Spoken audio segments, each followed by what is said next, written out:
안녕하세요. 오늘도 여전히 병신같은 이명구가 왔습니다. 오늘은 무엇 때문에 왔을까요? 최근에 본 그렇게 아버지가 된다에 대한 기록을 남기고자 또 카메라 앞에 앉는 지랄을 시작했습니다. 그럼 여타 다른 영상들과 마찬가지로 질문과 답변으로 제 영상 채워나가겠습니다. 첫 번째 질문, 왜 봤는지. 고감독님 작품은 언제나 제 위시리스트 상위권에 있습니다. 그래서 봤어요. 믿고 보는 고감독님이라고 하겠죠. 그럼 이것보다 더 좋은 질문이라 할 수 있는 지금에서야 왜 그렇게 아버지가 됐는지를 봤는지에 대한 답변을 하는 게 더 맞겠네요. 고감독님 작품은 너무나 좋다는 걸 알거든요. 그래서 손이 잘 안 가요. 극장에서 볼 때만큼의 어떤 집중을 할 수 있는 상태, 분위기, 어떤 이러한 요소들이 다 종합적으로 완성됐을 때 봐야지 하는 그러한 마인드가 있기 때문에, 그래서 틈날 때, 킬링타임 할 때 그러한 틈틈이 볼 수 없어서 점점 더 못 보게 되는 게 있어요. 이게 접근성이 좋아진 OTT 시대에 오히려 더 보기 힘들어진 좋은 영화들의 특징인 것 같아요, 요즘 시대. 그래서 저건 꼭 각 잡고 봐야 된다, 심리적 압박감 때문에 늘 미뤄왔었는데, 근데 그 상태에서 침착맨이 같이 보기를 한대요?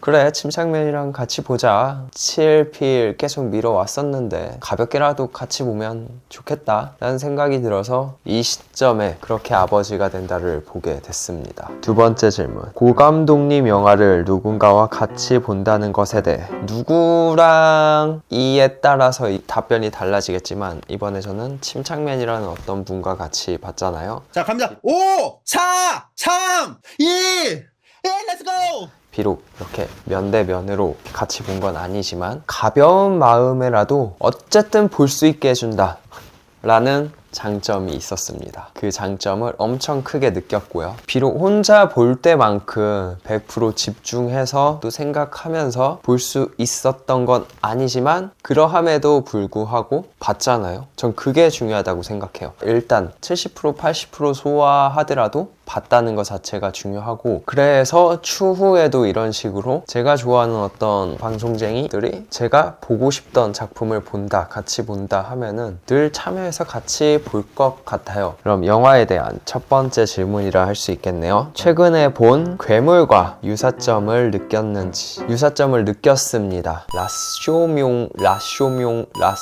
라쏘뇽 효과라는 것을 그렇게 아버지가 된다에서도 제대로 느꼈어요. 제가 그렇게 아버지가 된다 이전에 가장 근래에 본 우리 고감독님 영화가 괴물이었거든요. 그 괴물을 보면서 되게 특이한 연출 기법을 느꼈는데, 그 특이한 연출 기법이 무엇인지 이렇게 따다다닥 서치해보니까 라쇼몽 효과 기법 이더라고 하더라고요. 그게 무엇이냐 하면은, 예를 들어서 캐릭터 A가 캐릭터 B를 보는 시선이 있어요. 근데 그 캐릭터 B를 볼 때 캐릭터 A가 자신만의 시선, 시간, 공간에서 B를 바라봤을 때 그 B가 나쁜 사람처럼 보여지는 거예요. 근데 그 A의 느낌처럼 나도 그 B를 바라보고 그렇게 생각을 하게끔 만드는 거죠. 그것처럼 나도 모르게 케이타의 아빠인 료타의 시선으로 유카리를 보고 해석하고 있었던 점이 딱 드러나더라고요. 영화 초반부에 료타가 유카리라는 등장인물을 되게 돈을 위해서라면 뭐든지 다 하는 사람으로 인식을 하고, 그 인식에 비춰서 영화가 연출이 되고, 나도 료타의 생각과 마찬가지로 유카리를 해석하고 있었던 거예요. 유카리의 실상 어떤 마음으로 행동했고, 그 이면에 어떤 생각을 가지고 또 어떤 행동을 하는지에 대해서는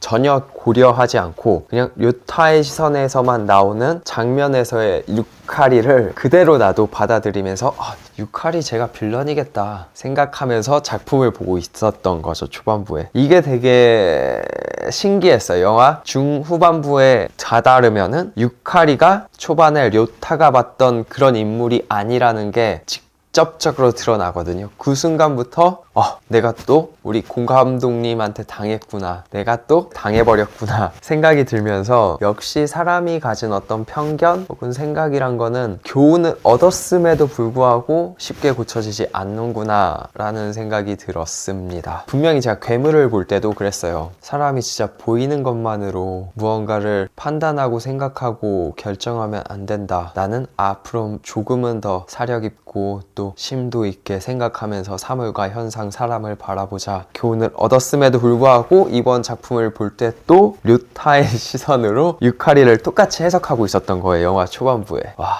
우리 고 감독님 박수. 그러한 유사점이 있었습니다. 네. 자, 다음 질문. 케이타와 류세이가 뒤바뀐 게 실수가 아닌 의도된 가해로 설정한 이유는 무엇일까? 류타 혹은 이 영화를 보고 있는 여러분, 당신들의 생각이 얼마나 끔찍한 사건을 저지를 수 있는지 보여주기 위해서 실수가 아닌 의도된 가해로 저는 설정했다고 봅니다. 먼저 간호사가 해당 사건을 일으킨 배경에 대해서 영화에서 직접적으로 나오잖아요. 케이타와 류세이가 태어났는데 유카리와 유다이의 가정이 그리 유복해 보이지 않아서 류세이를 조금은 더 유복한 가정에서 크게끔 해주고 싶은 마음이 들어서 딱 직접 봤을 때 유복해 보이는 가족인 류타와 미도리 가족의 아이인 케이타와 이제 바꿨다고 얘기를 하잖아요. 그 당시 간호사의 생각은 유복한 가정에서만 사람이 행복할 수 있다 어떤 그런 생각과 편견을 가지고 있었고 그 생각과 편견 때문에 사건을 저질렀잖아요. 근데 영화에서 보면은 마지막까지 거의 마지막 시점까지 류타가 가지고 있는 생각이 그거예요. 아이는 유복한 가정에서 자라나야 행복해. 그래서 중간에 아이 2명 다 케이타와 류세이 둘 다 자기가 어떻게 키워보려고 하는 끔찍한 일까지 계획도 했었고요. 근데 생각해보면은 간호사와 류타와 같은 생각이 보편적인 생각이에요. 솔직한 마음으로. 근데 그 생각이 극단에 치달으면은 진짜 저런 끔찍한 일을 저질 수도 있겠다라는 생각이 들었어요. 그러니까 우리가 실수라고 할 수 있는 것도 어떻게 보면 우리가 가지고 있는 어떤 편견에서 비롯된 행동이 낳은 의도된 가해가 될 수 있다는 거죠. 그 지점을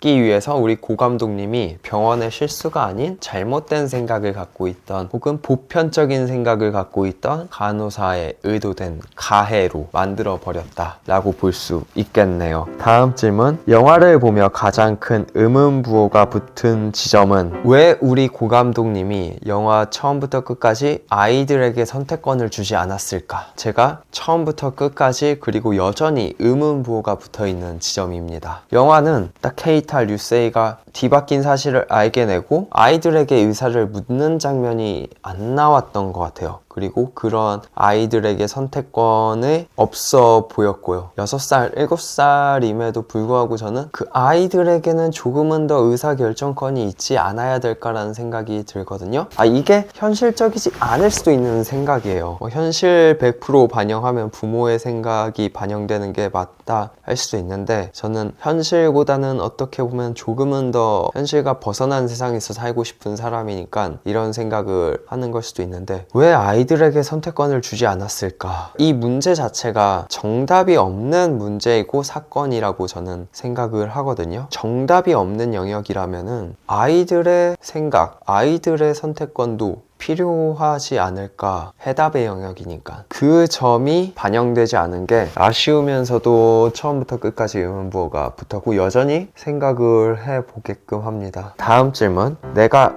영화 속 케이타 류세이고 그런 나에게 선택권이 있다면 어떤 아버지를 선택할 것인가? 이거는 듣는 아버지들 입장에선 굉장히 잔인한 질문이고 선택권일 수 있는데 그럼에도 불구하고 영화는 부모들이 잔인하게 선택권을 갖고 선택을 하잖아요. 그것과 반대급부로 이제 제가 아이라면 어떤 부모를 선택할지 잔인하게 대답해 보도록 하겠습니다.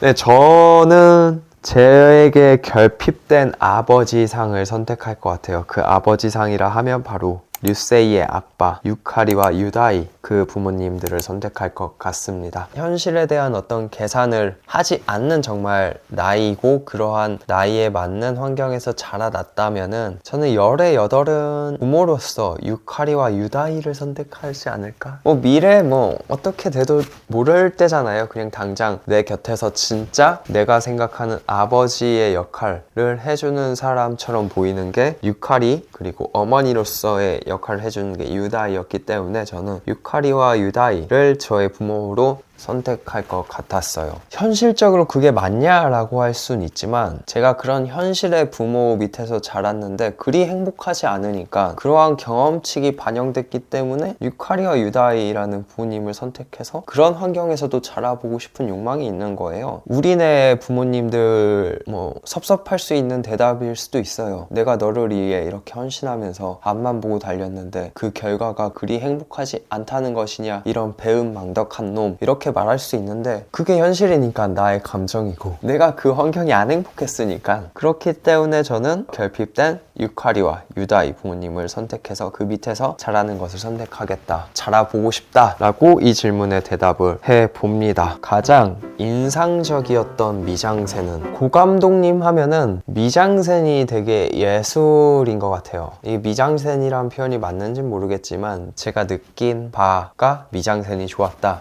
라고 할 수 있는데, 그 중에서 저는 가장 인상 깊었던 미장센이 택을 떼지 않은 옷과 캠핑 용품을 입고 이용하면서 즐기는 가족들의 모습이 담긴 장면이 가장 인상 깊었던 미장센이 도드라진 장면이라고 할 수 있겠습니다. 그게 마치 이 류타, 미도리, 류세이 가족, 그리고 류타가 생각하는 가족의 모습을 그대로 보여주는 느낌이었거든요. 우리가 물건을 샀을 때 택을 떼지 않으면은 어떻게 할 수 있죠? 교환 환불 가능해요. 즉 완전히 내게 아니라는 거거든요. 택을 떼기 전까지는. 류타의 가족 역시 쭉 그러했던 형태 같아요. 택을 떼지 않은 작품처럼 언제든지 내가 마음에 들지 않으면은 나 이 가족, 내 자식 교환 환불할래 하는 그러한 관점이었던 거죠. 그렇기 때문에 굉장히 쉽게 케이타와 정을 떼려고 시도도 하고, 또 냉정하게 케이타를 보내버리고, 또 류세이를 마치 물건 사오듯이 넌 내 가족이야 이렇게 딱 명명해버리는 태도가 나왔던 거죠. 그 장면, 그 미장센이 굉장히 인상적이었습니다. 다음 질문.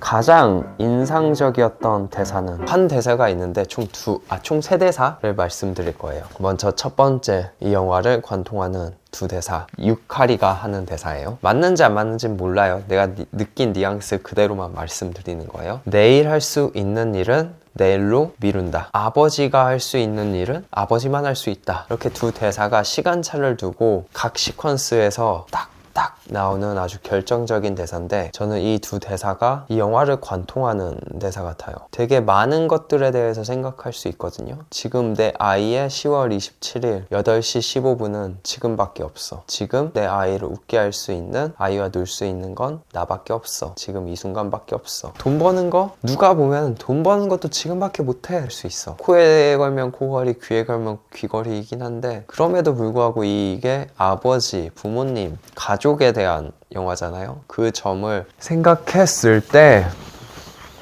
저는 이 두 대사가 되게 뇌리에 크게 박혔습니다. 비록 저는 아버지가 될 건 아니에요. 저는 아버지가 될 사람은 아니지만 아버지가 될, 그리고 아버지가 된 사람들에게는 이 두 대사를 꼭 깊이 있게 생각해 봤으면 하는 마음에 이 두 대사가 이 영화를 관통하는 대사라고 생각이 듭니다. 그리고 또 다음 대사는 류타가 어떤 장면이었지?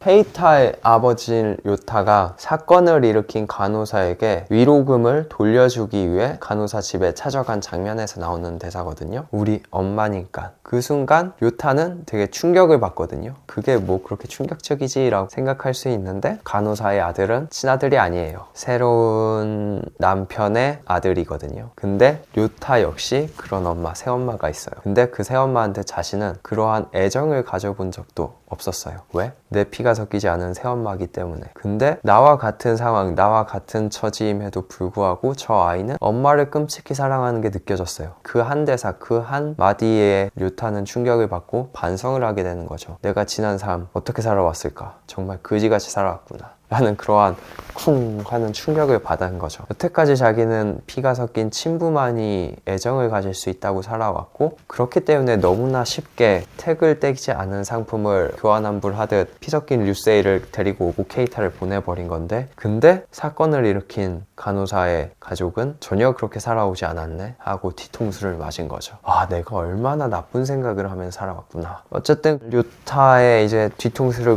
꽝 때려버린 그 간호사 조카 아들의 한마디 역시 기억에 남는 인상 깊은 대사입니다. 그 다음 질문, 내가 상상하는 영화의 뒷얘기는 무엇일까? 향후 한 2, 3년 동안의 미래까지만 상상을 해본다면은 저는 다소 해피엔딩적인 앞날을 생각해봅니다. 주말마다 혹은 주기적으로 케이타와 류세이는 부모님 2배 이벤트가 벌어지는 거죠. 그러니까 그 둘은 제 생각엔 그 어떤 부모를 나의 진정한 부모님이다라고 선택하지 못할 것 같아요. 두 부모 다 내가 너무 사랑하는 부모고 앞으로 사랑해야 될 부모라는 점을 류타보다 아이들이 더 잘 알고 거든요. 류타가 진짜 가장 애색 그런 부모보다 더 성숙된 생각을 가진 것처럼 표현이 되거든요. 이 아이들이. 그렇기 때문에 어느 한 부모를 정확하게 선택해서 쭉 살아가는 것보다 계속 주기적으로 그 두 가족이 교류하면서 케이타와 류세이는 부모 2배 이벤트를 벌이지 않을까 이렇게 상상을 하며 영화를 결말 맺어보도록 하겠습니다. 이 영화 10점 만점에 몇 점짜리 영화라고 하면 저는 9점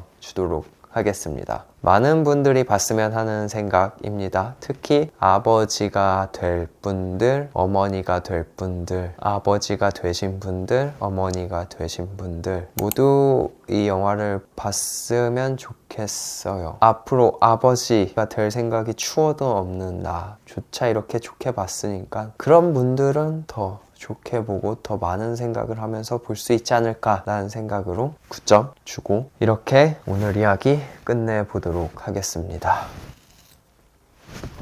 그럼 여기까지.